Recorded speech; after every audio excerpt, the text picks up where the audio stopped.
Halo, kali ini kita mau ngobrolin sosok pahlawan nasional yang kisahnya luar biasa ya, Ki Hajar Dewantara.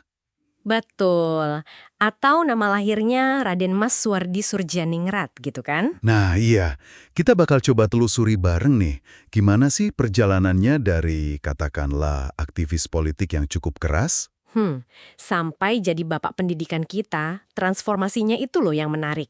Iya kan, dan sumber kita kali ini ada kutipan buku, terus ada transkrip video juga yang Anda bagikan. Sip, intinya kita pengen lihat perubahan pemikirannya ya. Dari yang awalnya, melawan Belanda langsung lewat politik. Sampai akhirnya milih jalur pendidikan yang basisnya budaya kita sendiri. Nah, itu dia. Dan gagasan-gagasannya itu, wah ternyata masih relevan banget loh sampai sekarang. Kayak Merdeka Belajar itu salah satu contohnya. Oke. Kita mulai dari awal deh. Beliau ini kan lahir sebagai RM Swewardi Surjaningrat, bangsawan ya dari lingkungan Pakualaman, Yogyakarta. Iya betul. Sempat mengenyam pendidikan Belanda, ELS namanya, itu setara SD lah ya. Terus lanjut ke Stovia, sekolah dokter. Tapi nggak tamat ya. Nggak sampai selesai. Ada yang bilang sih karena alasan kesehatan, tapi ya ada juga sinyalemen lain mungkin terkait aktivitas politiknya yang udah mulai kelihatan gitu. Masuk akal juga sih. Ketidakpuasannya sama diskriminasi kolonial itu yang mendorongnya ke dunia jurnalisme ya. Betul, beliau jadi jurnalis, tulisannya itu dikenal komunikatif, halus tapi pedes gitu kalau ngeritik penjajah. Nah dari situ beliau mulai masuk ke lingkaran pergerakan. Ketemu deh sama Dr. Cipto Mangunkusumo dan Ernest Dawasdeker atau Dede. Nah, iya. Mereka bertiga ini kan yang kemudian dikenal sebagai tiga serangkai mendirikan Indische Partai tahun 1912.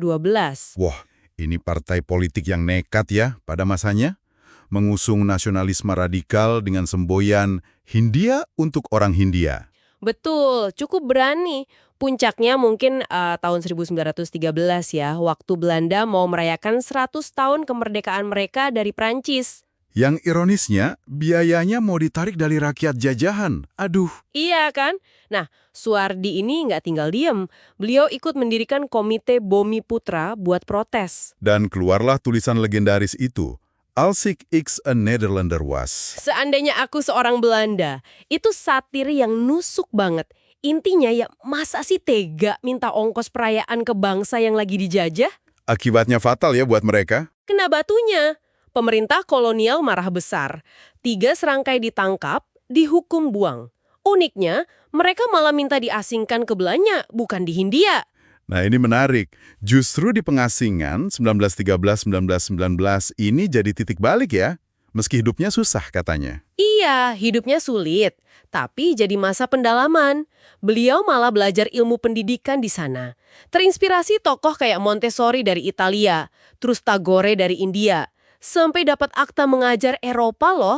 Wow, istrinya Sutartina juga aktif ya. Betul, istrinya kerja jadi guru di sana buat bantu ekonomi.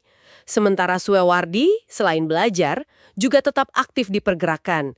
Mendirikan Indonesia's First Bureau di Den Haag, semacam kantor berita gitu. Jadi justru di negeri penjajah, beliau menemukan fokus baru, pendidikan. Kembali ke Indonesia tahun 1919, tapi kayaknya nggak langsung mulus ya. Sempat kena masalah lagi, masuk penjara lagi sebentar karena tulisan dan pidatonya. Nah, mungkin pengalaman bolak-balik ditangkap karena politik ini yang bikin beliau, makin yakin. Yakin kalau jalan perjuangan lewat pendidikan itu lebih fundamental gitu. Kayaknya begitu. Beliau jadi sadar, kemerdekaan fisik itu nggak cukup kalau jiwa bangsanya masih ya terjajah mentalnya. Perlu manusia Indonesia yang merdeka pikirannya. Dan itu harus dimulai dari anak-anak. Tepat. Makanya beliau fokus penuh ke pendidikan. Lahirlah National Underways Institute Taman Siswa di Yogyakarta, 3 Juli 1922. Ini bukan cuma sekolah biasa kan ya? Ada filosofi kuat di baliknya. Banget. Ini semacam perguruan nasional yang konsepnya beda total sama pendidikan kolonial yang dianggapnya materialistik, intelektualistik, dan diskriminatif. Taman siswa itu mau mendidik berdasarkan kebudayaan bangsa sendiri. Konsep taman itu menarik ya. Sekolah jadi tempat yang menyenangkan. Iya, tempat bermain yang asyik. Terus ada sistem among. Guru itu pamong, fasilitator. Tugasnya menuntun bukan memaksa. Dari sini, muncul semboyan yang kita kenal banget itu. Ing ngarsa sung tulada, ing madya mangun karsa. Tut Wuri Handayani. Di depan memberi contoh, di tengah membangun semangat atau kemauan, dan di belakang mendukung. Luar biasa. Dan langkah simbolisnya beliau menanggalkan gelar kebangsawanan Raden Mas dan ganti nama jadi Ki Hajar Dewantara. Itu di usia 40 tahun ya, sekitar 1928. Betul. Itu juga bagian dari semangat taman siswa yang ingin menghapus feodalisme, sekaligus jadi bentuk resistensi kultural. Perlawanan ini kelihatan lagi waktu beliau memimpin penolakan terhadap ordonansi sekolah liar tahun 1932. Oh iya, peraturan Belanda yang mau memberangus sekolah swasta nasionalis itu kan? Iya, Ki Hajar melawan pakai cara pasif tapi efektif. Akhirnya ordonansi itu dicabut. Ini menunjukkan strategi perlawanan beliau juga cerdas. Perjuangan panjang yang warisannya luar biasa ya. Beliau diangkat jadi Menteri Pengajaran pertama RI setelah merdeka. Dianugerahi gelar pahlawan nasional, dan tentu saja Tut Wuri Handayani jadi moto Kementerian Pendidikan dan Kebudayaan kita. Dan kalau kita lihat sekarang, pemikiran beliau tentang pendidikan yang memerdekakan, yang fokus ke anak, menghargai potensi alami dan akar budaya. Iya, itu kerasa banget kan relevansinya. Bahkan digaungkan lagi dalam kebijakan kayak Merdeka Belajar saat ini. Ini nunjukin betapa visionernya beliau dan penting buat Anda pahami sebagai dasar pendidikan kita. Jadi, sudah jelas ya, transformasi Ki Hajar Dewantara ini dari bangsawan kritis, politisi radikal yang sampai dibuang, akhirnya jadi pendidik visioner, peletak dasar pendidikan nasional kita.